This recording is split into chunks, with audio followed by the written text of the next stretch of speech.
coming to us. Yeah, Something. we are going to continue reading Mysticism with Evelyn Underhill, and we're covering the third type of mystic, which is the ascetic, or the one who's doing purification. And the show she found, there was Symbolism. not a single book in the house. A book in the house. They show her 60,000, and all she she's gathered. She decided to make a gathered. There's not a single book. Yeah, well, you better read a review. We're talking about the movie All Is True. But we should look at the reviews. And you wonder what is true.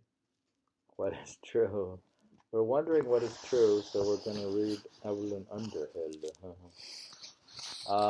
We come to page 69, The Art of the Alchemist. No, don't read like that, okay? That's my ear. The Art of the Alchemist. It is as you speak and slowly, softly, okay? Not but I don't have a microphone and it's soft as it is. Yeah. I'm going to have to get a mic. I can hear you the good way. The Art of the Alchemist. No. I'm going to interrupt you. The Art of the Alchemist, whether spiritual or physical, consists. You read on the sad side. The art of the alchemist, whether spiritual or physical, consists in completing the work of perfection, bringing forth and making dominant, as it were, the latent goldness, which lies obscure in metal or man. Do you think there's a latent goldness inside people? The light is colorful. The ideal adept of alchemy was therefore an auxiliary of the eternal goodness. By his search for the noble tincture, which should restore an imperfect world, he became a partner in the business of creation, assisting the cosmic plan. Are you able to assist in the cosmic plan? Thus, the proper art of the spiritual alchemist, with whom alone we are here concerned, was the production of the spiritual and only valid tincture, or the philosopher's stone, the mystic seed of transcendental life, which should invade, tinge, and wholly transmute the imperfect self into spiritual gold. That this was no fancy of 17th century alchemists, but an idea familiar to many of the oldest writers upon alchemy, whose quest was truly a spiritual search into the deepest secrets of the soul, is proved by the words which bring to an end the first part of the antique, quote, golden treatise upon the making of the stone, sometimes attributed to Hermes Trismegistus. Hermes. Thus, Osan says that remarkable tract is the concealed stone of many colors, which is born and brought forth in one color. Know this and conceal it. It leads from darkness into light, from this desert wilderness to a secure habitation, and from poverty and straits to a free and ample fortune. Now, she's like saying, this is part of symbolism. Mysticism and Symbolism, she's saying that all this alchemy stuff is probably symbolic. Does that make sense? Man, then, was for the alchemist the true laboratory. No. What? Don't read like that. Why not? The true laboratory of the hermetic art, which concealed in an entanglement of vague and contradictory symbols the life process of his ascensions to that perfect state in which he was able to meet God. This state must not be confused with the merely moral purity, but is to be understood as involving utter transmutation into a new form.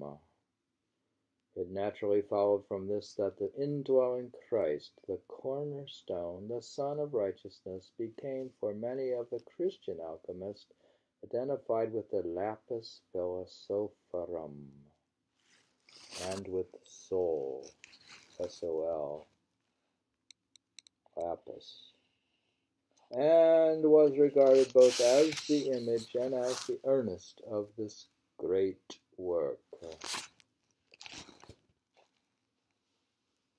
Didn't you see a great work out there?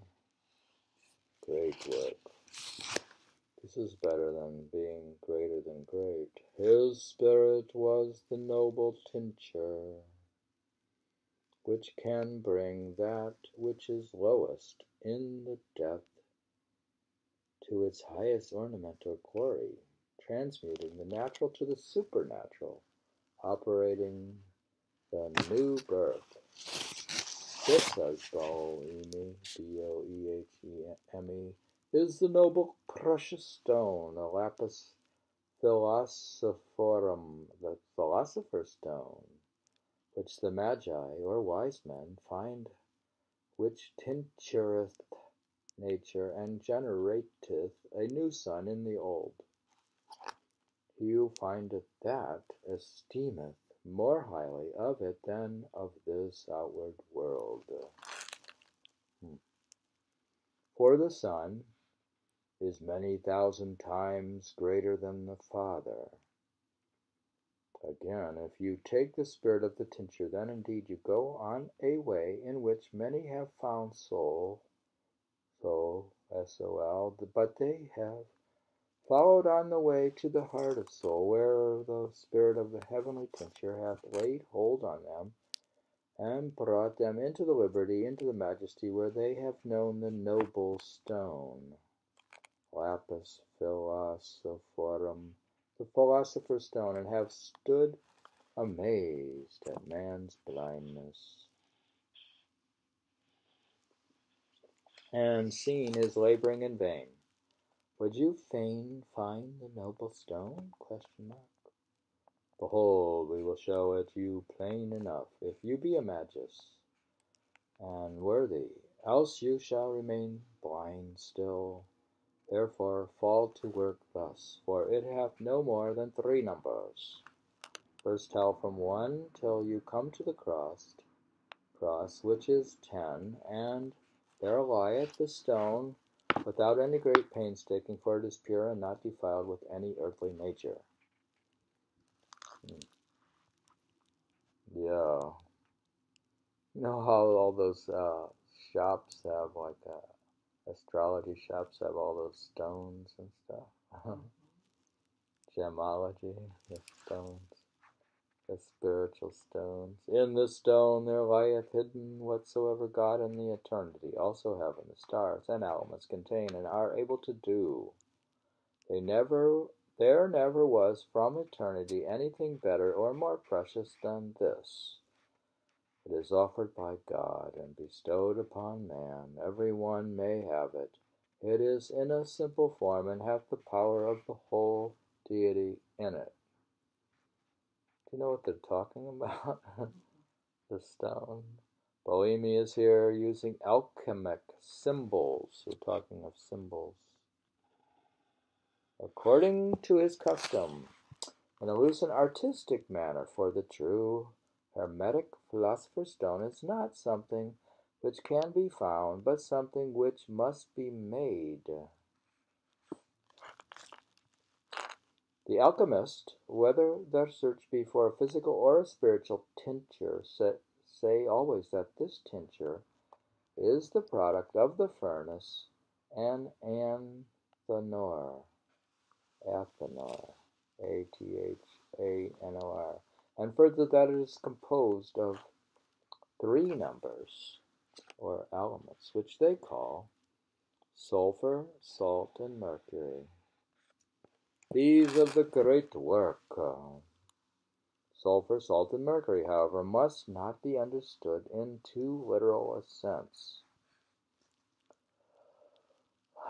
You need not look for our metallic seed among the elements, says Basil the monk. it need not be sought so far back. If you can only rectify the mercury, sulphur, and salt, understand those of the sages, until the metallic spirit and body are inseparably joined together by means of the metallic soul.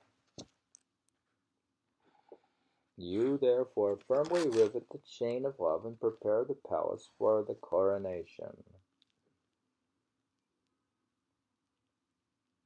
Maybe all this stuff is in the literature of alchemy. Do you have a PhD in medieval studies? No. We don't have a PhD. Of these three ingredients, the important one is the spiritual principle, the unseizable mercury, which is far from being the metal which we ordinarily know by that name. The mercury which the alchemist sought, often in strange places, is a hidden, powerful substance. They call it mercury of the wise. And he who can discover it, they say, is on the way towards success. That could be like the cosmic nectar, right? That could be Amrit in the Eastern, to the Eastern people, the yogis. The reader in search of mystical, what? The planet. The what? The planet. The planet. The planet? Mercury, the planet. The reader in search of mystical wisdom already begins to be bewildered.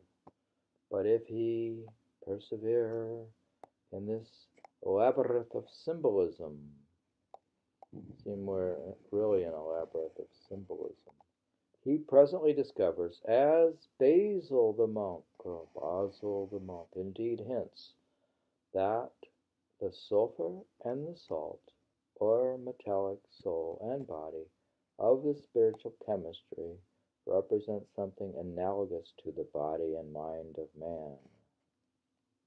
Now it makes more sense. Sulphur, this earthly nature, seasoned with intellectual salt. It's like we're cooking here. We have to use salt. The mercury is spirit. In its most mystic sense, the synteresis, Senteresis, or holy dweller in the innermost, the eminent spark or divine principle of his life. Only the wise, the mystically awakened, can know this mercury, the agent of man's transmutation.